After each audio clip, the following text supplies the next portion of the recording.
नमस्कार, आज हम करेंगे क्लास 10 से चैप्टर 9 एक्सरसाइज 9.1 से question number 7। From a point on the ground the angle of elevation of the bottom and top of a transmission tower fixed at the top of a 20 metre high building are 45 degree and 60 degree respectively. Find the height of the tower. Basically इस question में ये पूछा गया है कि एक building है जिसकी जो हाइट है वो 20 मीटर है, उसके ऊपर एक टावर है और टावर के बॉटम से जो एंगल ऑफ एलिवेशन है वो है आपके पास 45 डिग्री एंड टावर के जो टॉप से उसका जो एंगल ऑफ एलिवेशन है वो है 60 डिग्री। आपको इस क्वेश्चन में निकालना है टावर की हाइट। तो चलिए करते हैं सॉल्व इस क्वेश्चन को। सबसे पहले हम एक बिल्डिंग बना लेते हैं। बिल्डिंग की जो हाइट है वो आपको गिवन है 20 मीटर, यानी कि ये जो बिल्डिंग है ये एक बिल्डिंग है, इसके ऊपर आपने ये टावर रखा हुआ है और बिल्डिंग की जो हाइट वो है 20 मीटर और टावर के जो बॉटम से जो एंगल ऑफ एलिवेशन है वो है आपके पास 45 डिग्री, यानी कि ये जो एंगल होगा वो होगा 45 डिग्री और इसके ऊपर का जो एंगल यानी कि टॉप ऑफ द टावर से और इसके एक फिक्स पॉइंट से जो एंगल ऑफ एलिवेशन है वो है आपके पास 60 डिग्री।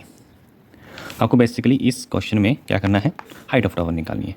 सबसे पहले हमें हाइट ऑफ टावर निकालने के लिए सबसे पहले हमें ये जो बेस है बिल्डिंग और एक फिक्स्ड पॉइंट का जो डिस्टेंस है वो आपको निकालना पड़ेगा। तो यहाँ पे बिल्डिंग का परपेंडिकुलर गिवन है, हमको बेस निकालना है। तो परपेंडिकुलर अपॉन बेस का क्या है सिनेरियो बन रहा है, तो इसमें हम यूज़ करेंगे tan थीटा का। तो सबसे पहले हम करेंगे स्टार्ट इस क्वेश्चन को फ्रॉम ट्राइंगल, ये वाला triangle A B and C, A B C, यहाँ से आप यूज़ करोगे इसका बेस निकालना आपको। तो हम करेंगे tan थीटा का यूज़।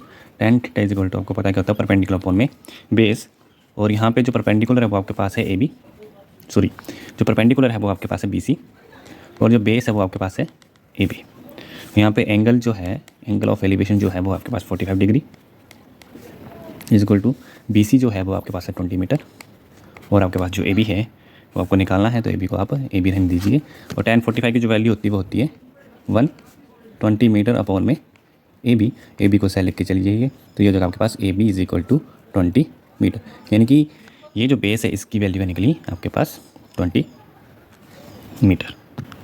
अब हम निकालेंगे इस टावर की हाइट। तो हम यहाँ से अगेन फ्रॉम ट्राइंगल, इस बार जो ट्राइंगल लेंगे बोलेंगे हम ए डी बी या A B D, triangle A B D. तो इस ट्राइंगल में यूज़ करके हम इसकी हाइट निकालनी है। तो परपेंडिकुलर है आपके पास, निकालना है इसका, तो आपको पास बेस है तो आपको करना है tan थीटा का use. tan theta is equal to इसका जो परपेंडिकुलर है वो आपके पास है बी डी और जो इसका बेस है वो आपके पास है ए बी।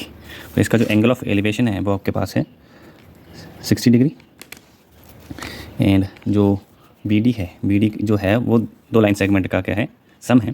तो पहली जो लाइन सेगमेंट है वो आपके पास है बी सी, दूसरी जो लाइन सेगमेंट है वो आपके पास है डी सी, यानी कि ये जो डी सी है यही आपके पास क्या आएगी, हाइट ऑफ टावर आएगी। और ए बी आपके पास गिवन है, ए बी का ए बी रन दीजिए आप।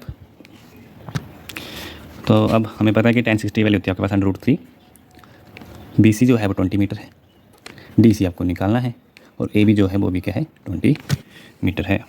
अब आपको बेसिकली इस 20 मीटर को सेलेक्ट के चले जाना है। अब हम सभी को पता है कि जो डिवाइड में चीज़ जो टर्म होती है वो अगर इक्वल टू के उस साइड जाती है तो वो मल्टीप्लाई में आ जाती है। तो सिंपली आपको क्या करना है, 20 मीटर को आप उस साइड लेके जाओगे तो ये जाएगा आपके पास 20/√3 is equal to 20 metre plus का डी सी।